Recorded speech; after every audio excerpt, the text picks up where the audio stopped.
আমার এখনো মনে পড়ে ইউনিভার্সিটিতে, আমি যেহেতু আসামে বড় হয়েছি, আমার বাংলা কলকাতার বাংলা আমার ভালো না। আচ্ছা। মানে আমি অনেক প্র্যাকটিস করে বেরোতাম, অটো করে আসতাম বা বাসে করে যাচ্ছি, কোথায় যাবেন, আমি ওই শুধু নাম জায়গার নাম বলতাম, তাতেই বলতো বাইরের। মানে আমি ভাবলাম যা এত প্র্যাকটিস করে ধরা পড়ে গেলাম, একবারে বলে দিত। যে কোনো, আর খুব নার্ভাস ছিলাম, প্রচন্ড নার্ভাস। মানে আমি এত নার্ভাস ছিলাম, আমি এখনের সাথে আমার ওটা বিরাট পার্থক্য হয়ে গেছে। তো ইউনিভার্সিটিতে আমাকে একটা ছেলে এসে জিজ্ঞেস, কি নাম ভাই তোমার? বললাম রথিজিৎ। এরকম একটা ফাম্বল করে বললাম, কোথায় বাড়ি? আসাম। ও শুনলো পুরোটা, শুনে চলে গেল। আবার ঠিক 15 মিনিট পরে আবার 10 জনকে নিয়ে এসে আবার বসে তুই মজা দেখাচ্ছি, বন্ধুর কি বলছে, ভাই তোমার নামটা কি জানি? আমি আবার আমার নাম বললাম, আমি বুঝতে পারছি র্যাগিং কাইন্ড অফ। মজা নিচ্ছি আর কি।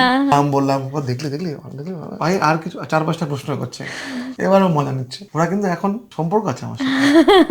এবার যে শুনছে হয়তো, কিন্তু আমি নাম বলবো না, ওর মনে আছে কিনা আমি জানি না, আমি কোনোদিন বলিনি। নতুন নতুন মজার আড্ডার জন্য সাবস্ক্রাইব করুন লেটস টক উইথ মেঘলা।